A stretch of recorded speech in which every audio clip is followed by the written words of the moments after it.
Hey friends, good morning. Hi, this is Sanjay Arya. आप सभी का मेरे यूट्यूब चैनल पे स्वागत है। तो आज हम एक इंटरेस्टिंग टॉपिक लेकर आए हैं, स्टॉक मार्केट।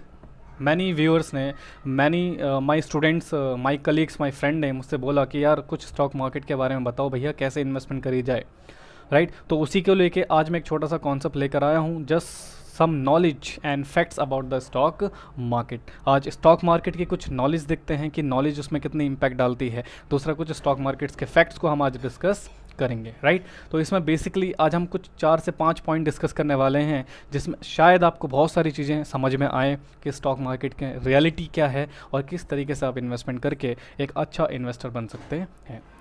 उसी में से पहला हमारा जो पॉइंट है आज का, दैट इज़ फंडामेंटल्स।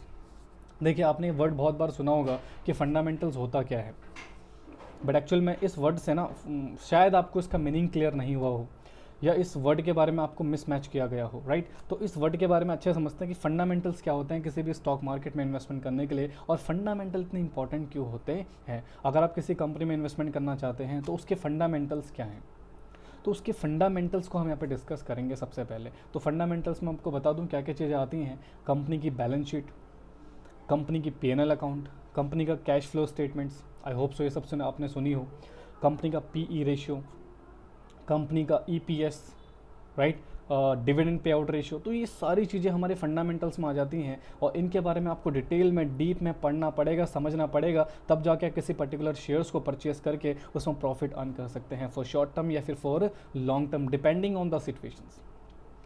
तो इन सब चीज़ों को एक्चुअली मैं आपको ये सब चीज़ें बताने वाला नहीं हूँ कि P&L, balance sheet, cash flow statement को कैसे एनालाइज करते हैं, क्योंकि वो बहुत बड़ी चीज़ें हैं, राइट। वो इतनी छोटी सी शॉर्ट वीडियो में हम उस चीज़ को डिस्कस नहीं कर सकते, बट मैं आपको बताता हूँ कि इन सब चीज़ों को एनालाइज करके आप मार्केट में एक अच्छे इन्वेस्टर बन सकते हैं और काफ़ी अच्छा रिटर्न भी आप जनरेट कर सकते हैं, राइट। तो ये सब चीज़ें हैं आपको जो डिस्कस करनी है, जिसमें से PE ratio is the most important thing. Market में इन्वेस्ट करने के लिए सबसे इंपॉर्टेंट चीज़ है PE ratio, price earning ratio. Price earning ratio क्या होता है उसी के बारे में डिस्कस करेंगे। तो कंपनी में इन्वेस्ट करने से पहले तो आपको उस कंपनी के सब चीज़ें पता होनी चाहिए कि उसमें कितना इन्वेस्टमेंट आ रहा है, कितना फॉरेन इन्वेस्टर्स में इन्वेस्ट कर रहे हैं, राइट। प्रमोटर का कितना स्टेक्स है, प्रमोटर कितना स्टेक लगा रहे हैं। प्रमोटर ने ज़्यादा स्टेक है तो ऑब्वियस सी बात है, प्रमोटर का पैसा ज़्यादा लगा, इसका मतलब कंपनी में ग्रोथ के चांसेस ज़्यादा हो सकते हैं। और दूसरा आपको देखना है कंपनी किस कैटेगरी का शेयर है, ABCD Z तक होते हैं इनके कैटेगरीज वगैरह, वो सब चीज़ें आपको देखनी है, वहाँ पर कंसिडर करनी है before investing in a company. बहुत सारे लोग किसी भी कंपनी में र्यूमर्स के बेसिस पे इन्वेस्टमेंट कर देते हैं, डेफिनेटली फिर वो लॉस लेके बैठे रहते हैं, and then waiting for the year two year कि कब ये शेयर प्राइस बढ़ेगा बढ़ेगा बढ़ेगा, बट वो बढ़ता ही नहीं है। क्यों? क्योंकि आपने उसमें इन्वेस्टमेंट करा on the basis of market rumours, not on the basis of fundamentals. तो before investing in any company you need to discuss, you need to know, you need have knowledge about the fundamentals of the company. और fundamentals मैं आपको बता चुका हूँ, और आपको ये भी देखना है कंपनी के पास बैलेंस शीट में कैश एट बैंक में पैसा कितना बड़ा है, क्या कंपनी के पास कोई प्रोजेक्ट है या नहीं है। अगर बहुत ज़्यादा कैश कंपनी के बैंक बैलेंस शीट में पड़ा हुआ है तो उसका मतलब कंपनी के पास एग्जिस्टिंग प्रोजेक्ट कोई है ही नहीं काम करने को, तो जब उसकी ग्रोथ ही नहीं होगी तो उसका शेयर क्यों बढ़ेगा। तो ये सब चीज़ों को आपको बिल्कुल डिटेल में समझना पड़ेगा before entering in stock market for investing purpose and making the profits. पहला पॉइंट तो हमारा ये था कि फंडामेंटल। दूसरा, निफ्टी 50 आपने सुना होगा। निफ्टी 50 क्या है? निफ्टी 50 इज़ नथिंग, 50 कंपनी के शेयर्स का एक समावेशन है, जिसको हम निफ्टी 50 बोलते हैं, जहाँ पर 50 कंपनी इन्वॉल्व रहती हैं, और इन 50 कंपनी की जो परफॉर्मेंस होती है वही निफ्टी को बढ़ाती है या घटाती है। तो आप बिल्कुल ध्यान सुनिएगा, निफ्टी 50 का एक PE रेशियो होता है। उस PE रेशियो की एक सिनेरियो होती है, वो एक लोअर लिमिट होता है, एक उसका अपर लिमिट होता है। अगर वो लोअर लिमिट पे है तो that is the time to buy in stock markets. Buying का टाइम आता है जब वो लोअर सेगमेंट में होता है, सेलिंग का टाइम आता है जब वो अपर सेगमेंट में होता है। Then that is very important कि उसका सेगमेंट क्या है। PE रेशियो सर पता कैसे चलेगा हमें? तो आप PE रेशियो जाके NSE की वेबसाइट में देख सकते हैं निफ्टी 50 का, वहाँ पर आपको पता चलेगा कि PE रेशियो के बेसिस पे किस तरीके से इन्वेस्टमेंट करी जा सकती है। अगेन मैं आपको बता दूं, PE रेशियो देखकर आपने इन्वेस्टमेंट कर दिया और आपको प्रॉफिट नहीं हुआ, तो ये ज़रूरी नहीं है कि आप सिर्फ PE रेशियो देखकर ही आपको प्रॉफिट हो। और भी फंडामेंटल्स हैं, बट मैं एक वन ऑफ द फंडामेंटल जो बहुत इंपॉर्टेंट होता है, जहाँ पर आपको ये आइडिया मिलेगा कि किस टाइम मार्केट में एंटर करना है और किस टाइम से मार्केट से भाग जाना है, वहाँ से निकल जाना है, एग्जिट हो जाना है, राइट। तो अगर मैं बताऊं कि सर मान लीजिए अगर जो निफ्टी है, निफ्टी 50 है, जिसका पीई रेशियो अप्रॉक्सीमेटली 10, 12, 15 है के अराउंड है, तो that is the best time for buying any security.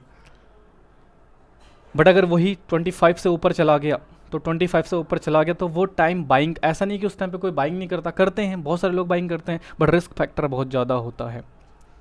तो उस रिस्क फैक्टर को इग्नोर करने के लिए उस टाइम पे बाइंग कम, सेलिंग प्रेशर ज़्यादा हो जाता है, इसलिए वहाँ पर हमें थोड़ा ध्यान से इन्वेस्टमेंट करनी होती है। तो this is the second point, Nifty 50 का जो पीई रेशियो है, this is important for making a investment decision. और नेक्स्ट होता है मनी मेक्स मनी। देखिए मैं आपको एक छोटा सा कॉन्सेप्ट बताता हूँ। बहुत सारे लोग राकेश झुनझुनवाला का एग्जांपल लेते हैं, कहते हैं 1985 में उन्होंने फिर 5000 से स्टार्ट करी investment, now they he become the billionaires. But आप सोचिए ना, 1985 में 5000 की वैल्यू बहुत ज़्यादा थी। आज आप 1000, 2000, 3000, 4000, 5000 लगा के बिलियनर नहीं बन सकते, इट इज़ नॉट पॉसिबल, या आपको प्रॉफिट भी होगा। तो होता क्या है, बहुत सारे ब्रोकर्स होते हैं, सब ब्रोकर्स होते हैं, बहुत सारे एडवाइज़र बैठे होते हैं मार्केट में, राइट, जिनको कंपनी से कमीशन मिल रहा होता है कि यार हमारे अकाउंट्स आप ओपन करवाइए। भले ही वो उस अकाउंट से 2000, 3000, 4000, 5000 में इन्वेस्टमेंट करे। उसका मैं आपको सिनेरियो बताता हूँ एक छोटा सा एग्जांपल के थ्रू। मान लीजिए एक शेयर है 200 रुपये का और आपके पास है 2000 रुपये। मान लीजिए कि स्टूडेंट है, उसके पास कितने पैसे होते हैं पॉकेट मनी, 2000, 1000 बहुत है।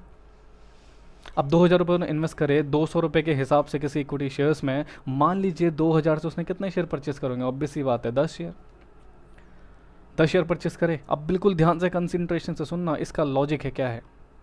10 शेयर परचेस करे, 2000 रुपये इन्वेस्ट कर दीजिए। अब वो शेयर बढ़ के मान लीजिए 210 हो गया।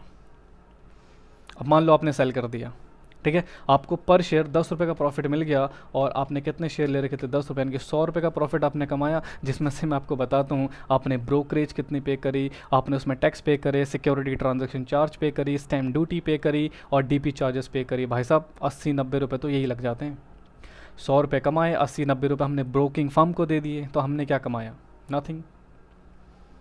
तो ब्रोकिंग फंड को तो फ़ायदा है ना, अगर उसके मान लो ऐसे 1000 क्लाइंट भी हो गए और वो 2-2 हज़ार रुपये डेली इन्वेस्टमेंट भी करा, तो ब्रोकिंग फर्म को तो दबा के पैसे मिल रहा है, बाइंग पे भी, सेलिंग पे भी, और डीपी चार्जेस भी गवर्नमेंट को मिल ही रहा है। तो प्रॉब्लम क्या है, प्रॉब्लम में कौन आता है, आप जैसा इन्वेस्टर जो छोटी छोटी अमाउंट में इन्वेस्ट करने की सोचता है। तो मैं आज एक सेगमेंट बताना चाहता हूँ, शायद माइट भी बहुत सारे लोग मेरे से एग्री हो ना करें, बट छोटी अमाउंट से आप कभी भी ज़्यादा पैसा अर्न नहीं कर सकते। It is not possible, not at all. आप कहीं ना कहीं उन पर्सनस का बेनिफिट दे रहे हो जो मार्केट में एज एडवाइजरी बैठे हुए हैं, या सब ब्रोकिंगशिप लेके बैठे हुए हैं, या फिर वो जो ब्रोकर हैं, छोटे इन्वेस्टर्स। अगर आपको मार्केट में इन्वेस्टमेंट करना है, डेफिनेटली आपको इन्वेस्टमेंट ज़्यादा करनी पड़ेगी। 1 लाख रुपए इन्वेस्ट करके ही आप 10,000 रुपये कमा सकते हो। 10,000 रुपये इन्वेस्ट करके आप 1 लाख रुपये कभी भी नहीं कमा सकते मार्केट में।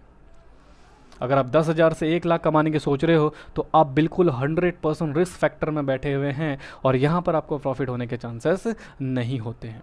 1 लाख रुपये लगा के आप 10,000 की सोच सकते हैं, यस बिल्कुल, money makes money, this is the concept of third. फिर आता है sir top investor in the market. जैसे कि हमने एग्जांपल लिया Warren Buffett, Rakesh Jhunjhunwala, right, Radha Krishna Damani, Ramesh Damani, बहुत सारे लोग हैं जिन्होंने मार्केट में इन्वेस्टमेंट करा और वो बनते गए, right, they become the expert, market के बिलियनर्स बन गए, राइट। अब क्वेश्चन ये आता है सर इन्होंने इन्वेस्टमेंट की शुरुआत कब करी थी, कब इन्होंने इन्वेस्टमेंट करा था, राइट। इनके स्टोरीज पढ़िए, आपको बहुत सारा मोटिवेशन मिलेगा कि किस तरीके से मार्केट में सस्टेन करा जाता है, किस तरह से पेशेंस रखी जाती है मार्केट में इन्वेस्टमेंट के रिगार्डिंग। और एक और चीज़ मैं आपको बता दूं, मार्केट की टिप्स से, र्यूमर से आप बचें। बहुत सारे लोग हैं जो बिना किसी वजह के किसी भी शेयर्स के बारे में र्यूमर सुनी, उस र्यूमर को फैलाते गए और वो र्यूमर की चक्कर में जो छोटा इन्वेस्टर्स होता है वो मार्केट से क्या नहीं कर पाता, सर्वाइव नहीं कर पाता, जिसको अल्टीमेटली मार्केट में लॉस होना तय है। तो मार्केट में एंटर करने के लिए भाई साहब आपको नॉलेज का होना 100%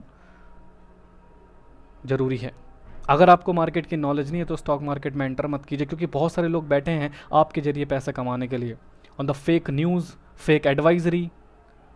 तो उन सब चीज़ों से बचें। इन्वेस्टमेंट करने के लिए पहले नॉलेज गेन करें। बहुत सारे लोग हैं जो स्टॉक मार्केट का कोर्स प्रोवाइड करते हैं, राइट। पहले उस कोर्स को सीखिए, समझिए, उसके बाद इन्वेस्टमेंट कीजिए। या फिर किसी अच्छे पर्सन्स की जिसको नॉलेज हो, उससे एडवाइस लेके आप मार्केट में इन्वेस्टमेंट कीजिए। स्टॉक मार्केट देखिए रिस्की है, नो डाउट, कहाँ रिस्क नहीं होता है, बट प्रॉफिट भी है।